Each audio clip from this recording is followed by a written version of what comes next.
Now I shot this dyno video myself, so I apologize for the quality, especially the audio. But there's some cool stuff, and it's so real.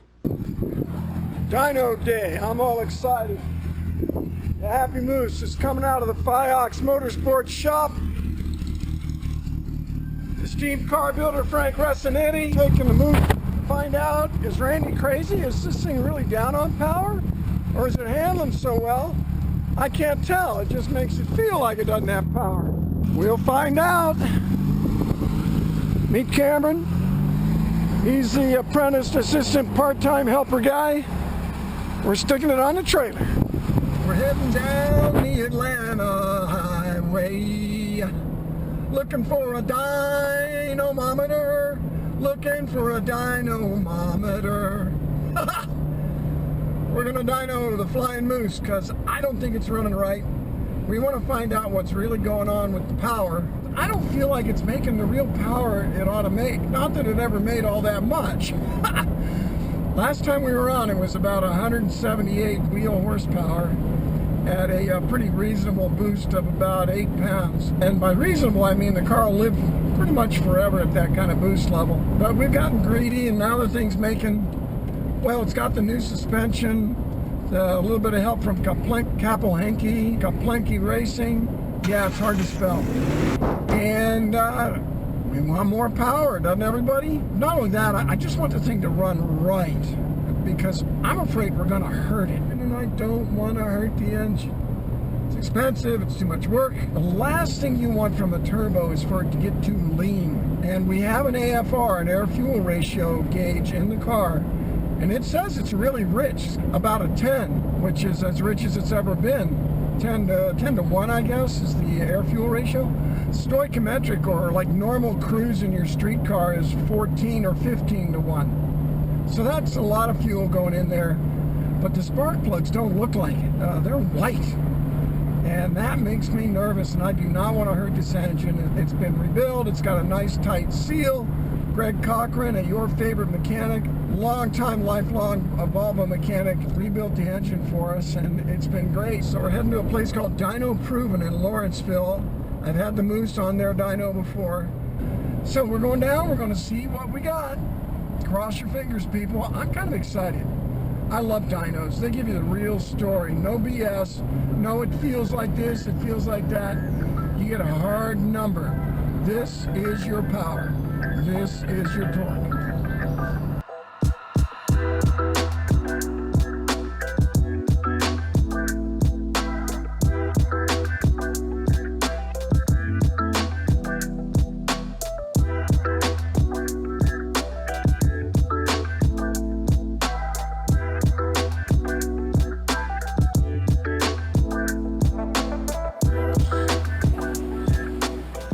Shoot, it looks great. Yeah, it looks fine. But maybe it darkened up after I let off. I got to do a clean cut. I mean, I was hoping for it to look rich, but it doesn't. It looks good. Looks better than it looked on that track yesterday. Right. But you see, I backed off and I didn't shut it off right at the moment of truth. To get a good plug reading, you got to kill the ignition right when you're done with full throttle. Do a long full throttle pull and then kill the ignition. And then you find out what the plugs look like under that condition. Because this car leans out a lot when it's at idle, like it should. And it'll throw off the plug reading. Also, using used plugs ain't the greatest idea, but we're not going to change them every time. All right, now we got 2 runs in. We got a 20 horsepower variance. Ha! First one looked good. We're trying to track our air-fuel ratio too, very important on the dyno. It's running super rich at high RPM under boost. So we're pulling a plug to have a look. I'm also suspicious of the fuel pressure. Our fuel pressure is up from when we were trying it at the firm, and I could hear the engine missing a little bit. It might be because it's rich. So we're going to take a plug, see what the spark plug reading looks like. We're going to adjust the fuel pressure right here, because we're actually over the factory setting. We want to have about 60, and we have about, 50, and we have about 60. So that's a definite. Okay. Something changed in relationship to temperature. So our first run was really good. Smooth, it didn't break up or any of that kind of stuff. Second run was really rich, the plugs were really rich, which caused the engine to develop a miss. They're essentially drowning the spark plug. And we weren't making as much horsepower. Well, we don't know what the air-fuel ratio was on the first one. Right. Well, we do by my gauge. It starts out medium and grows. The other thing we're getting is very slow ramp up. It takes up 5 seconds to get the full boost, and that's wrong. My theory on that is we don't have enough preload on our wastegate actuator. You gotta have enough preload to hold that wastegate closed, and then boot until boost builds and then opens it. Yeah, I believe we still had a slow ramp up. We didn't get as much data first run. Okay, let's check the fuel pressure. Okay, Frank made the adjustment. Let's see what our fuel pressure is. Here we go. There we go. 50 pounds. It was 60. That might help lean it out a little bit. Although the car's always been rich at full throttle. We've got a little more time left on the dyno. What we did was, I didn't even know there was a vacuum line on this regulator. Or if I did know, I forgot. We disconnected it, and now the pressure hasn't changed. So what we're going to do is set the pressure low, like stock. Once around 40 pounds stock, and then it goes up to almost 50 under boost stock. So we're going to make this aftermarket regulator. We're going to do the same thing. 49, 49, 41. It jumped to 41. I think that's a good number. So we're going to stay at 41. See what the pressure does on the boost. I also think we have an issue with the actuator. I don't think there's enough preload on the actuator rod to wastegate closed. And that's probably why the boost builds so slow. And we're not getting as much boost as we want either.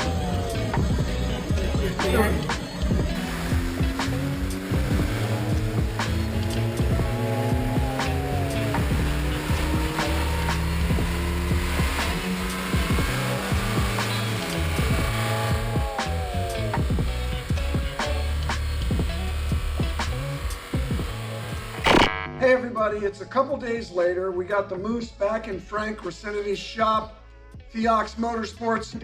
We've got the Volvo together in terms of handling. You know from the videos we were working on getting that engine running right.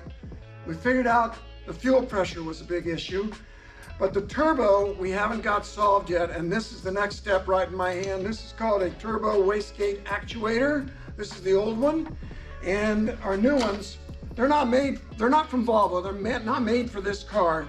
We're gonna make them fit. This is the actuator rod. This rod makes the wastegate open and close. Here's the one that comes with these aftermarket ones because they're universal. Here's the stock one. Crooked, straight. So what we're gonna do is we're probably gonna take one of these nice new stainless steel ones, straighten it out. It's gonna need to have a little bow in it to get around the drain pipe for the oil coming out of the turbo. The idea is that we free that up so it's not rubbing on anything under there, and the turbo boost will build quickly and then level off right where we want it. And when we get that working, we got potential for a lot more power. So I appreciate you following along with us. Like and subscribe and all that YouTube stuff, like the notification link. Hit them all. It supports us. If you like it, keep it coming. And guess what? We got 2 more projects coming, and I need your help to decide which one to do first. I got 4 race car projects. The Moose here is going to race at Charlotte with Lucky Dog in August, and we've got a Firebird race car that's been sitting for 12 years. And cross your fingers, Frank is going to help resuscitate that car, and I'm hoping that the engine's still good because I own it. I bought it. It's a 98 Firebird roughly, and we've got a BMW E36 M3. I was given this car by a friend of mine who was moving. He called me, said, I need to get rid of this thing. I'm called a couple shops, I'm giving it away. And I said, what? You're giving it away? I'm hooking up the trailer, man. So which would you like to see first? The 98 Firebird, are you a big V8 person?